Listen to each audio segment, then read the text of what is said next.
So I guess you know the story. The rap side, crack side. How I smoked funk, smacked bitches on the backside.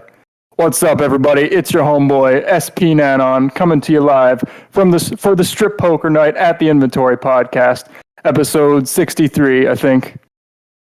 I'm with your host and my host, everyone's co-host, nmasp, NM to the ASP, representing the ASP, representing the CHI. Go ahead and say hi.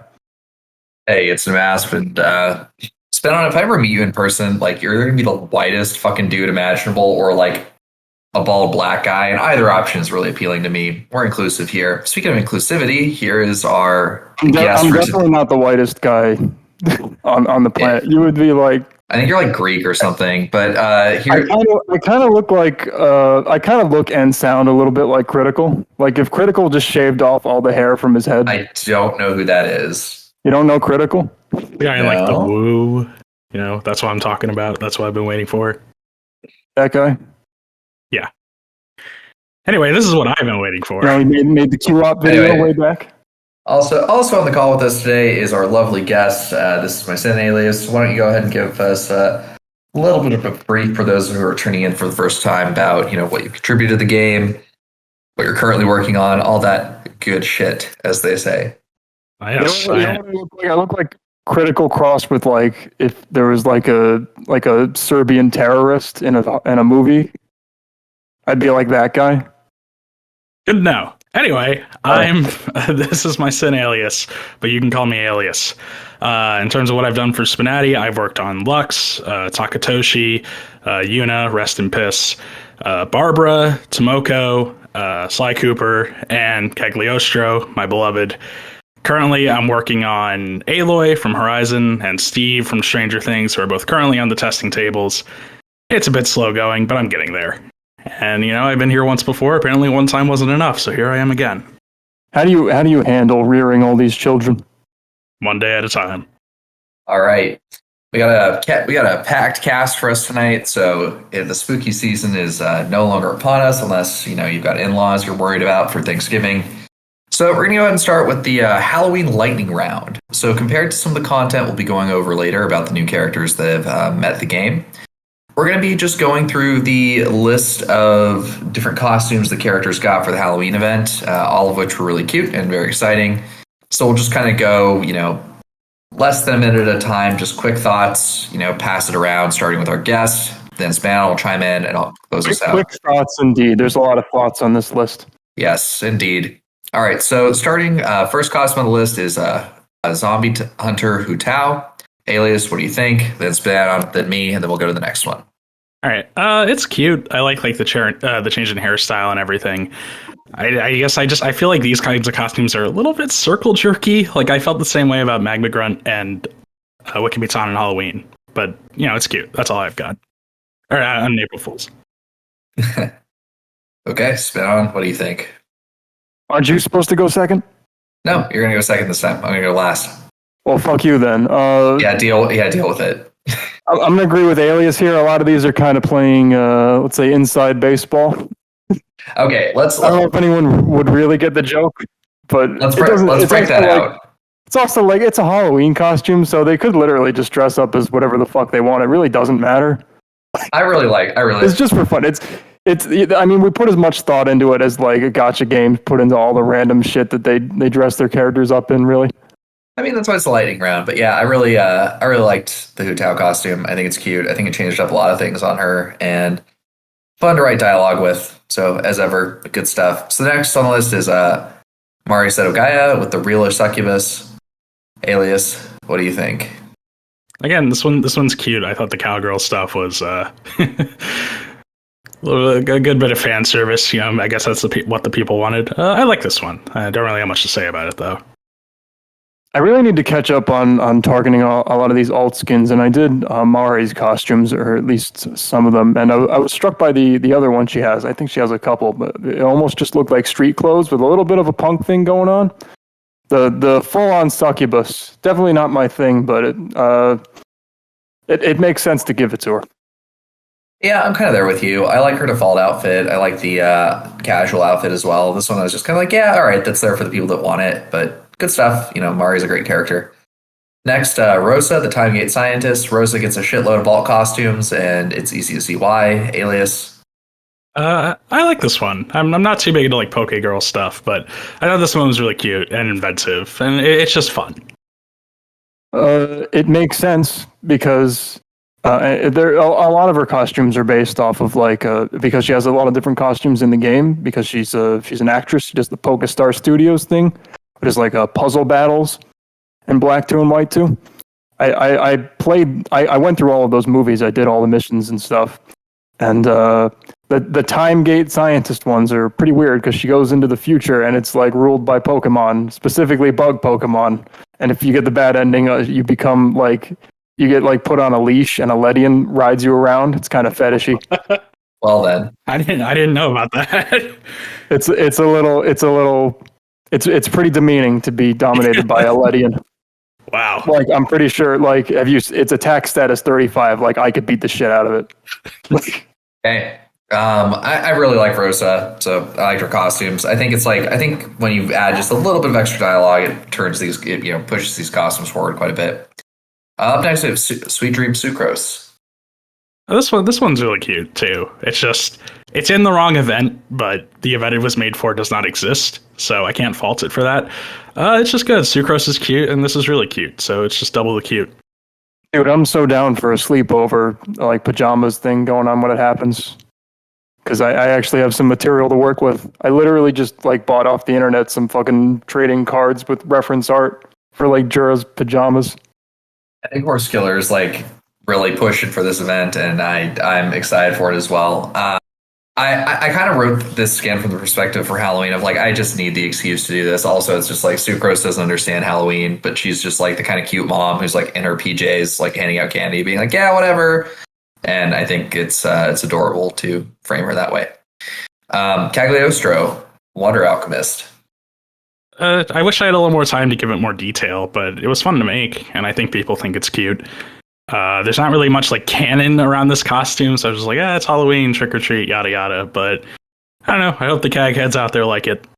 I know I did. Her clothes look nice and detailed, but I feel like if I had to give a verbal description, I would fail utterly.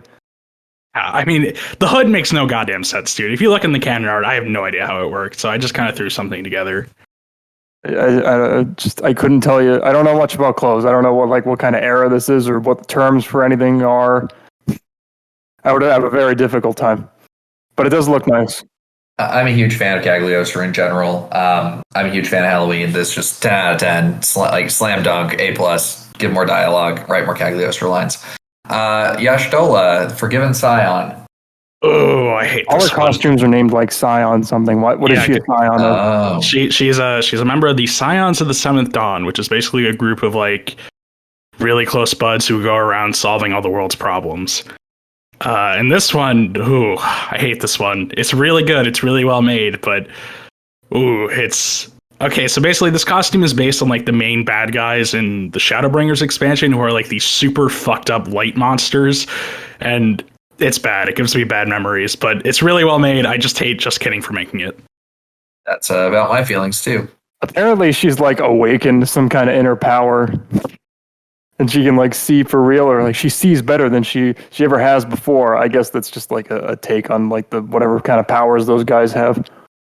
This is a Hellraiser skin, and there's worse events for this. I'm just good job, you did it. You won Halloween. Costume party. By the way, the more I hear about Y'shtola, the more people apparently just fucking love her. Dude, people fucking love Y'shtola. Oh yeah, Y'shtola's hugely popular. Just in the larger fandom. Yeah, she's great. Both in 14 and in Spnaty. Very underrated, yes. I think. But Yuno, it's cute. I think the idea of him and all of his friends dressing up for Halloween, it's fun. It works well. It's just also the same thing you can say about Hu Tao, where it's it's Halloween, just dress them up in whatever the fuck you want. It doesn't have to make sense. So I don't feel a particular attachment to this one, but it's fun. It's well made. Yeah, I like the Marty McFly outfit. Check out this dude's life preserver. Dork thinks he's gonna drown. All right. Kind of got ahead of myself there. So Ringo, Poison Ringo. It's really cute. I mean, Ringo means apple. I could talk about this again later, but Horsecat is just a really great artist. Ringo meets like fucking Snow White or Sleeping Beauty. Yeah. Which is the one with the poison apple? Sleeping Beauty. Yeah. Wait, it's Snow White. Wait, It's the same thing. I actually don't know. I think do they both? Which one has the apple? All right. Well, while you guys figure that out, I'll say the aesthetics in this costume are great, very, very well made, and just really pleasing to look at. So I think this one's a definite winner. Oh, anything with Ringo is a winner. She's just super cute. I love her. I like how she like tries to get in character with it. A lot of old costumes, they kind of just throw them on. But Ringo's got some funny lines in there. It's like,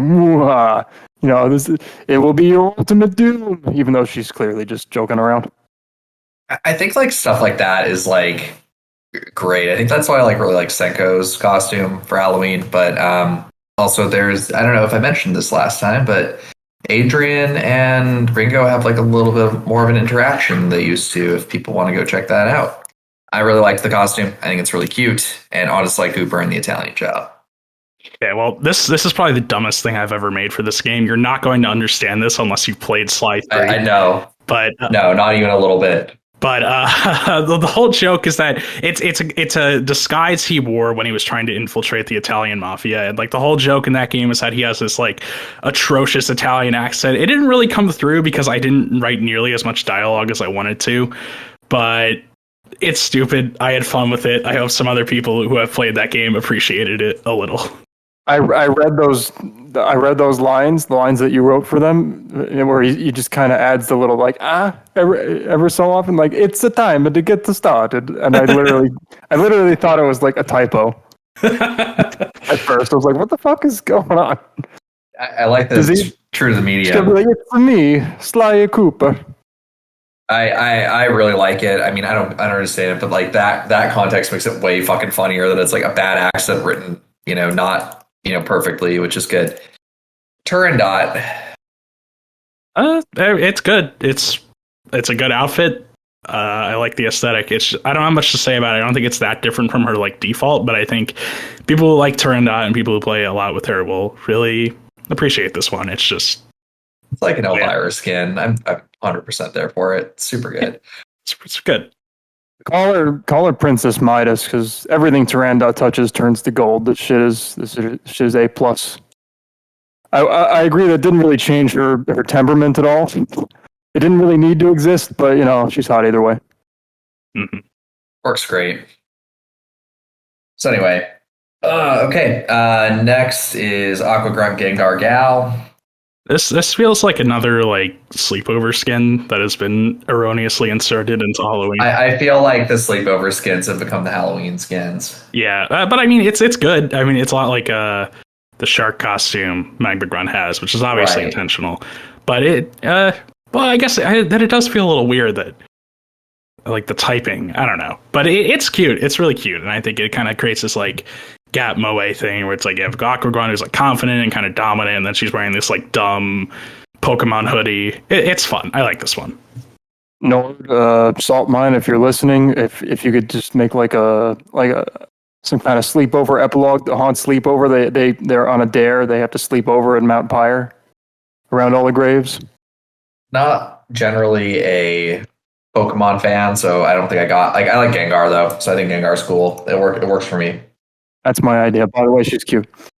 Cool. Excellent. A+. Over to Nagatoro. Demoness Nagatoro. I mean, everybody loves Nagatoro. So everyone loves Nagatoro. What is there to say about this? It's good. It's hot. And I think it has canonical basis, which makes it even better. It's really well done. Does it? Yeah, it's like this whole like dream illusion thing the main character has, where he like dreams about her being this demoness who like tormenting succubus kind of thing. That's cool. Yeah. It's fun. It's a good skin. Cool. Kind of like Turandot, just everything associated with Nagatoro is kind of just well done, well made. It's hard to go wrong. Yep. About the same. Just good stuff. I like the detail about the little heart on her stomach being filled in. It's kind of a shame, but we have often neglected to mention some of like any kind of non-holiday themed alt skins. Like she also has the cat Nagatoro, the Nekotoro, the Nyagatoro. Well, we can talk about that today as she hits main roster. Go for it. Yeah. Last but not least, Caitlyn Midnight Ball. Caitlyn's still on the test. We're going to talk about her today. Also super fucking cute. Jesus Christ. Yeah, I thought this costume is really well made. And I've said that a lot. But it's cute. It fits her well. It has like a very different aesthetic from her normal costume, which is nice. I didn't really play with it, so I don't know how much it like alters her dialogue, but I thought it looked really nice. It changes her strip order a little bit, so it's cute. Okay. We'll have plenty to say about Caitlyn in a little bit. Yeah, but yeah, this is another really well done outfit. I like how it just like kind of inverts her color scheme. Yeah, I also like this. Just kind of an aside before we get going, and I know this is Spinon's favorite subject. It's like I really like the costumes that just are not just like they're not just the outfit. Like they change up the hair and they change up kind of like some of the body detailing. Like Turandot not having pubic hair in the Halloween costume is great. Hu Tao does things like that are really fun. I just think like it keeps things interesting and does feel like a little cosplay, which is really appealing. Yeah, that's a really good point, actually. Just to like even because you might ask like, what's the point of an alt skin when you're supposed to take the clothes off? Well, if you mix up the body a little bit, yeah, it really works out. That's great. I mean, like I think Gloria has this for like her goth outfit where or punk outfit where she gets her nipples pierced again. Things like that are really cute. And I hear that in Cagliostro's permanent alt, she doesn't have pubes anymore. I've heard that. Who could? Who knows? But anyway, yeah. So moving on to the big part of the thing. In the past, for these little smaller episodes, we've done kind of main roster all, and then like took a break and then done test roster. We're gonna mix it up once again and give you a little bit of both this time. Yeah. So for this one, So for this one, what we're going to do is we're going to go ahead and start with the. For this episode, we'll get a few of the people that made main roster. You'll get a few of the people on test, and then next episode, which will be recorded for the same session, we'll go ahead and start with some of the other content that made it to the live roster and then made it to test. So, okay, let's talk about Aqua Grunt. So, again, about 5 minutes. Alias, what do you think about Aqua Grunt now that she's on the main roster? Yeah, I really like Aqua Grunt. Aqua Grunt. I haven't played with her much since she first hit test, but she's changed a lot since then. And I think she has a really good direction going on. She's dominant, she's confident, but she has these like showings of embarrassment. And there's this kind of gap between like she talks a lot about like dominating the other players and other stuff like that, but then like once she has to strip, she's kind of embarrassed about it and trying to deflect. The only thing was, I guess there was a little bit of inconsistency in her attitude that I saw. Like I know a big thing is I was playing against the Twilight alt, where she almost immediately reveals her crotch, and she kind of had like this massive change in attitude where she's like, it's not a big deal. I was like, I thought you would have been a little more like aggressive or mean about this, because that's like her whole deal. And there were still some like grammatical stuff that I reported in her channel, some with like ellipses or commas, which is minor, but it's worth pointing out. But I think like, when she's in her element and when she's got like these very dominant lines, especially like in her forfeit or in somebody else's forfeit, I thought it was really well done. And I like Aqua Grunt a lot. Like I'm not huge into like Pokemon girls, but among them, I think she's definitely one of my favorites. Until we have a background that's undersea, she will never be in her element. I like her. She does that gap moe thing you were talking about before. What is gap moe? Can you explain that to me? It's like the contrast between a girl who like looks confident and looks tough, but like the second she like gets into like an embarrassing situation or somebody like flirts with her, she immediately turns into like that kind of like blushing wreck. It's super embarrassed. Yeah, like that. And this is the thing with men too, but it's fun. It's kind of the cuteness associated with breaking character. Got it. That might be a succinct way of putting it. Because I think it's more of a broad concept. But like a dude could be gap moe if it was like he was all like super serious, but then he like took care of a little puppy or something. Yeah, like I would say I would say Takatoshi is kind of a Gap Moe character, like for a man. Is the little puppy Okino? Yeah. Yes. Yeah, we'll talk about Okino later. Okay. Yeah, but Aqua Grunt's really good. I like her contrast with Magma Grunt. I think they did some interesting stuff based on our suggestions. I like how she got a butt pose that was carefully crafted to give a little meat on the bone. And then she does the stretching stuff. It's just everything.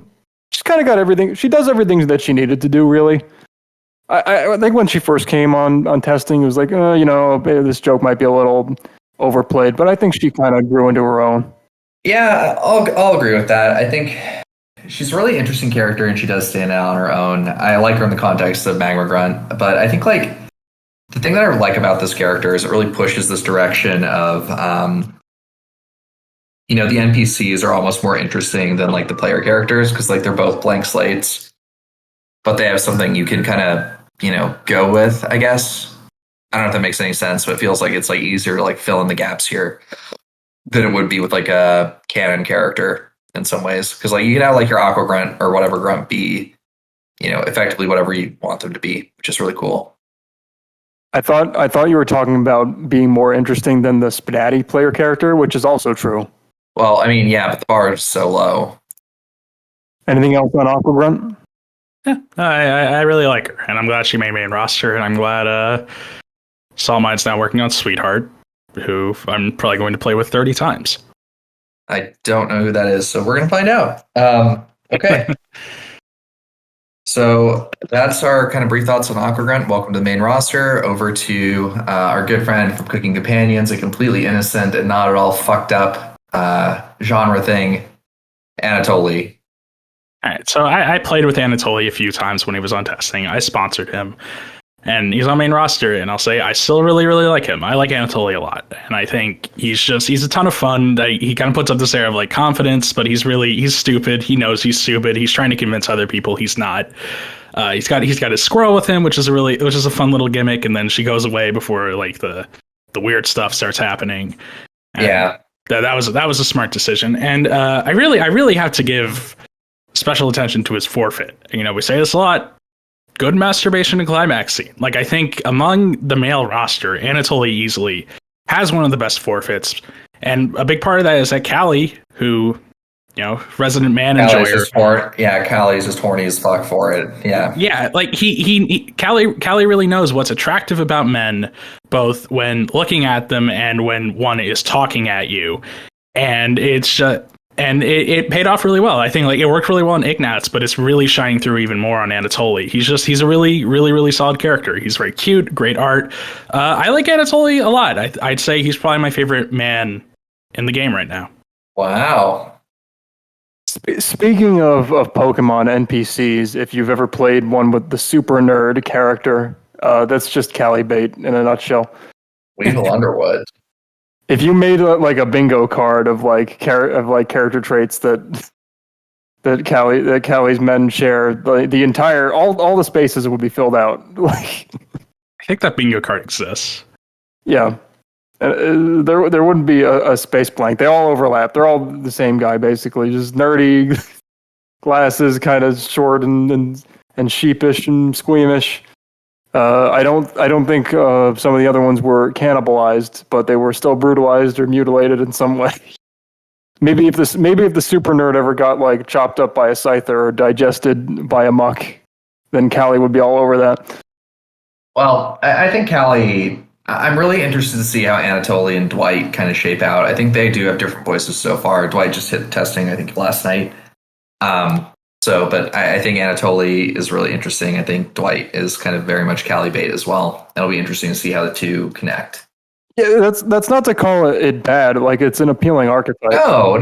I mean, it's like I don't think like anything like if you're horny enough to write the character in a way that like makes you horny, it's going to work for someone else, right? Like no one is so esoteric that's like I'm attracted to this character that only talks about bridges for 30 minutes. Like someone else somewhere is going to be into that. So it's like, it's worth, let it fly. Do what you got to do. I know I've been very critical about Analtoly, but I'm also like, I'm not the core audience for for this character or anything like that. So just do you, man. Do whatever you got.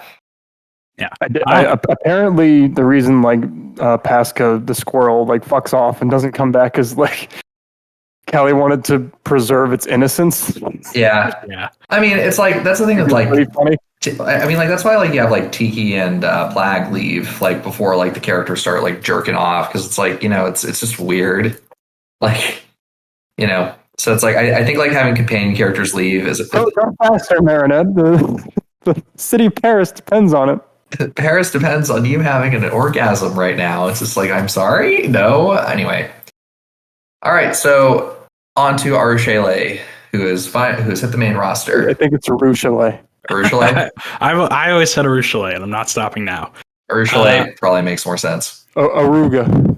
I sponsored Arueshale too, and what I'll say first and foremost is she got a big art update between when I last played her and now, and I was a little mixed on it at first, but I actually really like it after seeing it in action. I think she's a lot cuter looking now, which big difference from like the kind of pseudo realism thing she was going for before, but I think this works a lot better in Kisake. Her posing's a lot more dynamic, which I really appreciate. She felt kind of stiff before, and personality wise, I think she's fun. She's a really positive presence at the table.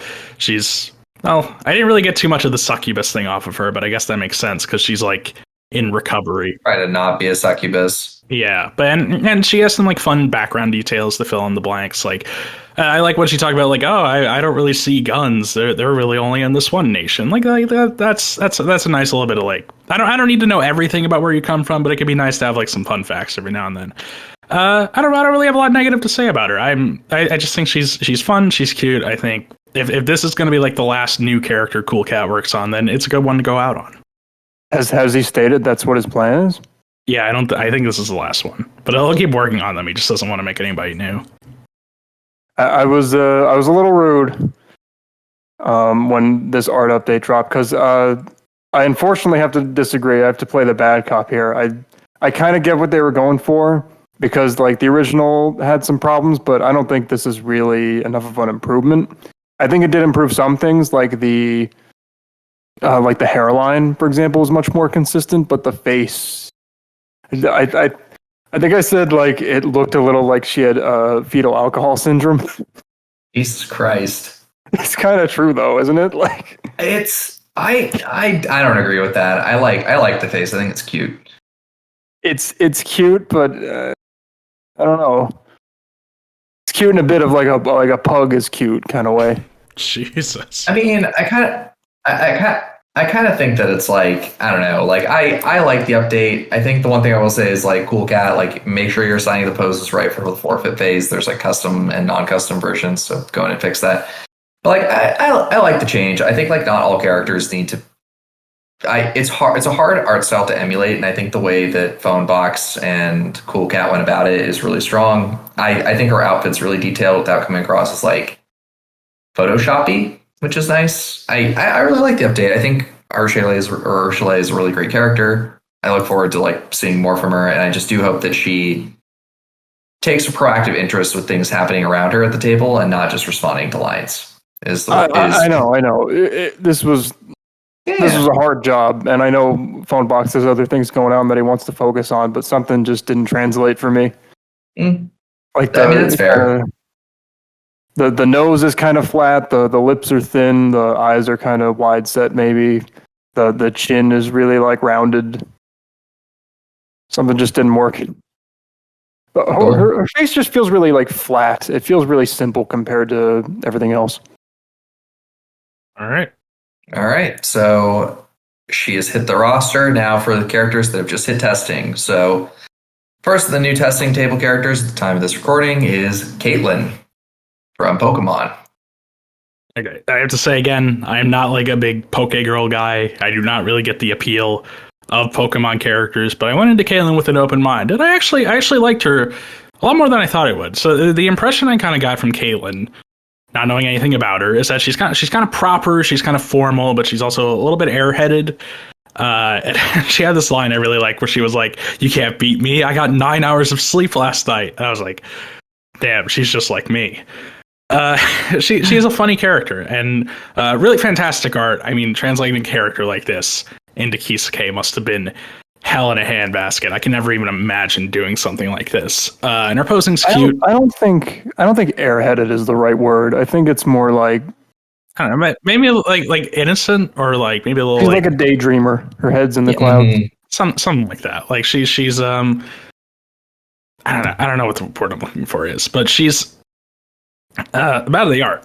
I thought the art was really good. Great posing, expressive, and I guess on the art side, the only thing that really bothered me, and well, this is probably a big thing, was her forfeit. It felt there was a lot going on, man, to the point that it felt like it was engineered to draw my attention. I was like, all right, you got it. That's enough. It's like she pulls out the couch, which is like even bigger than she is. Like now she takes up even more of the screen, and she like starts floating, and she's got like all these pillows floating around her, and it really felt like a bit much. And, you know, not every character has to be like, I'm going to sit on the ground and pretend to stick my fingers in my coochie for the next 20 rounds. But in this case, it was kind of distracting and not in a way I really enjoyed. But that's just me. I'm not going to claim that this has to be changed. There probably might be too much effort to change it.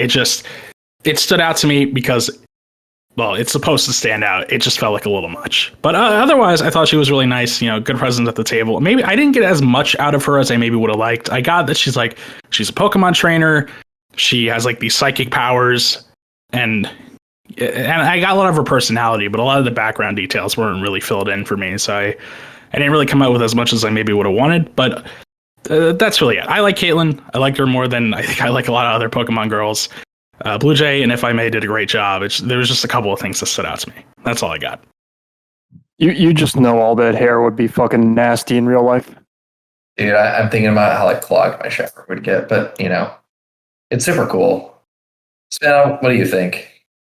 I'm surprised. I'm surprised you people have such like a blanket bias against all Poke girls. Like they're not all the same. I'm gonna go ahead and just put it out there and say like Caitlyn is just A+. Like I'm super stoked on this character, but we'll come back to that. Like I wouldn't call it a bias. They just don't excite me. Caitlyn actually has some stuff going on though. Like she among like unique among a lot of Pokemon characters is like she appears in multiple games. And like, there's actual evidence of time passing. Like, she gets older, and she actually goes through character development. Yeah.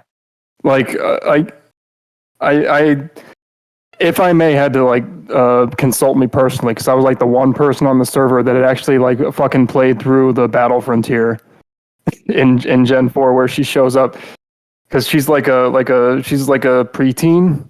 In that, and then where she's having like trouble controlling her powers, so she doesn't actually fight you herself. She just like barks at her valet to do everything for her, and then she actually like grows up in the next games and becomes a actual boss character. So there's like some actual really unique stuff going on. Basically, the idea is like she sleeps all the time to help control her powers, because like her psychic powers are like kind of like weird and out of control. And she's like prone to emotional outbursts if she doesn't kind of keep them in check. And that's why she like raises all like psychic Pokemon, and she has psychic powers and all this stuff. So let's see. She's got a good like smug energy. So she's got the Ojo-sama thing going on, because she is rich. She comes from like a famous rich family. They own like the Battle Castle. They own the villa that Cynthia spends some time in, the infamous villa that everybody memes on, that you walk in and, oh my god, it's Cynthia here to ambush you, even though you can just say no and leave, you fucking phonies. I'm trying to riff on Pokemon, and you two have just no fucking idea. Literally nothing. The only one I've played is Platinum. You go off, Queen, slay. Tough crowd. But yeah, she's got like neat psychic animations, and she does that. She does like the aura thing, One thing like art wise that was really nice that more characters need to do, and I'll talk about it more later. But like her face, she has like facial shading, and that does so much to just make it look like it has depth. It's actually crazy how just like adding a little bit of shadow, like along her chin, just like improves the depth of that paper doll so much. And now I think it's weird that we don't all do that all the time. I mean, I think Blue Jay is like the pioneer of that, and you can really tell. I kind of see why you liked this character more for other reasons in terms of like Poke Girls, because there was not a lot of Poke talk.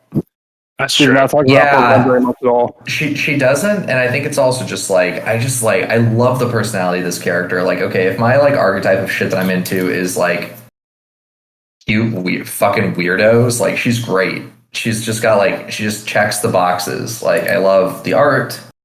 The personality is really interesting. If I May is a really talented writer, and I'm like incredibly excited to see him doing this. It's just like, damn, like she's great. She's super fun to like target with lines, which is like kind of like my secret indicator of like if I'm gonna have a fun time is like, can I talk to this character with like Leon and Natsuki and the others? She's just absolutely stellar character. Like, I have no real criticisms other than like, damn, like I want more. Like, I want to go back to the fucking buffet and just snack. She's excellent. Costume excellent. Art excellent. I the one criticism I have is like, yeah, the forfeit gets a little busy, but I do think that there's like she has a lot of like. It feels like she's a very capable, interesting character on her own right without the Pokemon stuff to lean into, but like the Pokemon stuff that she leans into is still very strong. Like, it's like with Rosa. Like, I really like Rosa too as the other Pokemon character and the Grunts because they all have things that are like interesting inherently. I'm just really looking forward to seeing her get more targeted lines, more responses. So she's just like great, good shit. A+. Yeah, she looks great. She sounds great. There is a little bit more like lore you could throw in there just to for the benefit of people who don't really know what her deal is. How she like, I think she could be like sleepier, honestly. Yeah, her being I think sleepy and daydreaming is kind of a fun thing about her. because of like she's like a less creepy Sabrina. Yeah, because of my lack of knowledge of this, I think that actually came through super well. So I actually really like that, Oh, and a lot of her hand lines were just about the cards, which is not interesting. Cool. Okay. Boy, we're already coming up on the end here. Cool. And here's the grand finale. So over to Alias's character, the wonderful Steve from Stranger Things. Yes, Why don't you go ahead and dive right in? Steve the Hare Harrington. This character originally started as a joke when Blue Jay made like a tier list of characters from Dead by Daylight she would work on. Like this character would work well. I'd make this character, but with some where is that tier list? This is like super old. Okay. This is like months and months ago. But I was like, Steve was on there. He was like under the category of like, I'd make this character, but not by myself. And I was like, hey, Blue Jay, what are we making Steve? Her. And she messaged me after that. She was like, okay, but do you actually want to make Steve? And I was like, oh, I didn't at the time, but I guess now I do. And it's a weird one, right? Because Spnaty has not gotten a live action character in a very long time. He's fucking carrying the torch of like Xander. Now that Xander died. Xander. Yeah. Behold Xander, like the reboot, but like good. This is like Zoomer Xander. Yeah, it's good. Shit's great. And it's like why of any character in fiction, why this random guy from Steve? He's great from a live action like, TV show, sitcom dorky kind of character that like can't get laid. Yeah, and it's like it sparks this whole thing, like making a live action character who kind of just looks like the guy who played him. But I really like Steve. I really like Stranger Things, and he's just such a fun character, and I think very different from the male roster we have so far. And the way I wanted to portray Steve was he's kind of a cool loser, right? He's a fun guy. He's friendly, but he peaked in high school. He can't get a serious relationship. He's friends with a bunch of teenagers, like the guys, and he got cut off from his family fortune, and he works for $3 an hour. Like, the dude is not doing well for himself, but he's keeping his chin up. He's looking for something. He's trying to do better and be a better guy. And that's the kind of vibe I was going for, where like you get the impression this guy's kind of a loser at this point in his life, but he's so cool and genuine. You just can't hold it against him. And he's been a lot of fun to write, and I've received a lot of positive feedback. So I'm going to keep working on him and get him on the main. And I know he has some weaknesses at present. He does not have a lot of lines. He has like 500 lines. Like, of course he's gonna have weaknesses. Yeah, he has 600-ish lines. Well, I guess 500-ish. But and you just need to keep adding to him. And another thing I know Spnanon was reporting earlier was his attitude towards men is kind of inconsistent right now, which is just a result of me kind of shifting my mentality partway through writing him, where at first I was like, maybe he'll be like more of a Takatoshi, like interested in men, but a little embarrassed about it. And partway through I was like, wait, Steve's supposed to be like confident. I'll just have him be totally down for dick once he sees it. So I just need to go back and do some revisions and probably add some more stuff to his own stripping sequences to make it a little more, apparent that he's down to clown. But is there anything else? I mean, I'll give another shout out to Blue Jay for making his art. She did a fantastic job. Again, I don't know how I would ever do this, so I'm glad she did it. And I mean, Steve's been a really fun time. I've had a lot of fun working on him, and that's all I got. Hey, whoever said those reports for me? I imagine they were you. You don't know shit, man. All right. Well, I did make notes on him. At an undisclosed time. Well, let me start up by saying he did a lot of like name and lore dropping. I guess that makes sense. He peaked in high school. He's still reminiscing about it. Wow. All right. Well, that's another thing. Briefly, I'll talk about is I did want to go like the opposite route with Steve. I wanted him to be less lore droppy and less exposition-y. Maybe he does drop names, but I wanted it to be like less like, oh, here's this. Like, here's what's going on. Here's everything in this town, everybody who's in it, and all the stuff I'm doing. Where it's less like, it's more like stuff you can infer. I know I'm very guilty of my characters being very like exposition dumpy, so I want to try with Steve to do less of that and just have it be more natural and more restricted to just him and not all the stuff going around him. It was mostly at the beginning.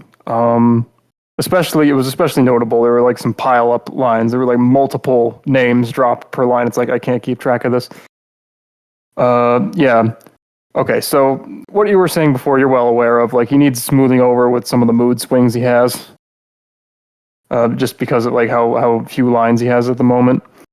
I think you should be mindful kind of like non sequiturs and like the sequence of lines, especially because it often feels like, it felt like every line kind of needed to be snappy or inspiring, or he really needed to say something in those lines, which when you get like 3 of them all in a row with a strip sequence, it can become a little disjointed because it feels like every line is meant to be like the capstone to what he's saying, and then he just keeps going. I've been trying to be more mindful of that myself. It's like if a line has a lot of like finality to it, like move it, like put it at removed, get out of there, make all the removing lines more like transitional. But I do like his presence overall. Just he's just like he's a pretty normal dude, kind of like Xander used to be. He hits on the girls, not like in a super creepy way, but he's also not like totally chivalrous. He's just like he's very normal. It's a worthy thing to have. I guess we should probably mention at some point that a bunch of characters just got axed. It's not something we do a lot more, but yeah, we just lined them all up like 5 characters at once, just up to the executioner's stump. Rest in peace, Xander. For being like old and shitty, I guess, or just obnoxious in Amy's case. Somehow Buffy survived, though. Buffy survived, but Xander did not. Buffy, it was me, Barry. the meme was finally steamed. Oh man, the memes of just like keeping dead characters alive was great, and I thought about like giving Xander like a real update to do it, and then I'm like, this is why did I choose? I'm not choosing violence today. But anyway, I really like Steve. I think he's great. He's a lot of fun, like because he has that whole kind of like he's like sort of a level dumbass vibe. Like I really like targeting him with like Natsuki. I think like working out where we're going with like the Leon and Steve stuff is really interesting too. Art's obviously really good. Personality's good. Just needs I think he does need a lot more generics or at least filtered lines to sort of like give him a little bit more texture to sustain him in a non-targeted world. I also think that like when we talk about this, it's like he doesn't remember the trials for DVD because he's like, because Stranger Things got axed. Right? Yeah. That's your take there? Uh-huh. I'm not sure that works right now. I think like having like kind of interacted with on Leon, like I think it makes sense, but I think it's something that's worth maybe retrying. But just that's kind of the only advice I have. I think he's great. Just keep writing him and keep giving me targeted lines because that's my own personal thingy. It's good. He's good. I really like it. Is that why Cheryl knew him? Because I was like, why the fuck does Cheryl know who he is? Yeah. Oh, really? Did they target each other? I don't know. I'm still working on it, but I think because you're gonna run. I think you're gonna run into like more. I know what you're saying. If you just run into a situation where the character's like, "Hey, Steve, how you doing?" He's like, I have never spoken to this man in my life. It would get, but I don't know. Although that's kind of a funny meme. If it were like, I think if the game were smaller, had less characters, just like everyone pretending to know Steve, he was like, "How the fuck are all of you people?" That would be kind of funny, but that's not how it is. I'm still working on it, but part of the direction I wanted to go in is that like he does still have like he has these memories. It's just he's kind of forgotten it, and I'd like to work more with him, like knowing more things about these people than he should, and maybe working that being in. Like, weird about it. The level of familiarity grows as it goes along. I don't know. I can keep going with it, maybe reevaluate when I'm a little further in. I mean, I think that makes sense.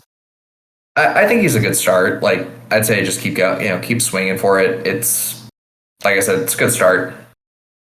Yeah, otherwise, like I really like Steve. I think like the personality is something we don't really have a lot of. Like I think Spinal's point about it being like, Xander was kind of as close as we got, but like nobody knew who Xander was. I think Steve is a lot more accessible to people, and I think like Steve is accessible to like a lot of different characters. Like that's the generational gap. Yeah, he's like he's like a dude in his early 20s, right? So it's like, it's not weird for like him to be hitting on like the Natskis or Nagisas of the world in the same way that's not that weird if like someone, I don't know, like Faye or what's her name, Misato hits on him. It's like not that out of sorts, right? Or like the dude. Faye's only like 23. Well, yeah, that's what I mean though. It's like there's like a range of stuff there. But, it's not like Jim, who's going to go to jail if he so much as like raises an eyebrow at Amy wrong, She's 18, bro. It's just a cradle robber. Okay. All right. So any last thoughts on Steve? Or I don't know why he, of all people, made me notice that. But has anyone else noticed that like the perfectly vertical, like 90-degree erections that Kisuke dudes have? Isn't that like a little weird to anybody? That's not how your dick. Yeah, it's like, damn, look at that thing. It is pointing straight up. That's not how your dick works. It just like hews close to your abs. No, it's way too big. I like to do this thing with my dick where it's like if I get out of the shower or something like that, I like to put the towel on it and kind of like boingo it up and back, and like it like really like makes Napsu laugh. It's really funny. But anyway. So enough about my penis. Let's talk about Steve's penis. Yeah. I mean, there's a lot wrong with like. All right, we got the podcast. Penises. We got the podcast title. What was it? But enough about Steve's penis? No, but enough about my penis. Let's talk about Steve's penis. I'm not sure that's going to draw in the most viewers. I don't know. I hear Steve's penis has been pretty popular lately. The dick. Yeah, it's seriously like Kisuke dicks just have so much wrong with them. You ever notice how high up they are? Yeah, it's because they were made for fudas, not for men. It's like... Oh, that makes sense. That's still wrong. Yeah. Well, anyway. Being able to make incorrect. men... That if that's true, then that means that like the clit is like also up too high. Being able to make men in Kisuke was an accident, not a feature. We have to take what we can get, but you are right. When you like kneel, it like goes up even higher, and it's like level his belly button. I gotta address that, but I'm really grateful that you didn't do like the custom balls. Like I know some people like that, but I'm just like, guys, like, it doesn't need to be picked. I guess, like, if you're into dudes, it's probably more sensible to do that. But I'm just if you're into guys, like I like I like Dunman's balls. As a man with a penis, I appreciate when dicks and balls are represented appropriately. I'm not. We should aspire to be more. All right. Anyway, so enough of me being a fucking moron aside. What do we got? So that's going to draw us to the end of the first episode that we're recording today. If you have any questions, comments, please leave them in the Discord chat, and we'll take a small break. And those of us on the call will record the next episode. Sound good? Sounds good to me. Any last comments for our loyal viewers before we take a shift over to the next? Before we're left, leaving them waiting for the next to come out. All I want is bitches, big booty bitches. Used to sell crack so I could stack my riches. Thanks, now man. I pack cats to stop all the snitches. Alrighty. 109 in the sky, but the pigs won't quit. You're here with me, Dr. Death Defying. I'll be your surgeon, your proctor, your helicopter. Coming at you live with slaughtermatic sounds, a system failure for the masses, antimatter for the master plan, louder than God's revolver and twice as shiny. This one's out there to all you crash queens and motor babies. Listen up. Future is bulletproof. The aftermath is secondary. It's time to do it now and do it loud. Killjoys, make some noise. And I was seeing like these like flaming hot pork rinds. Shit's good, dude.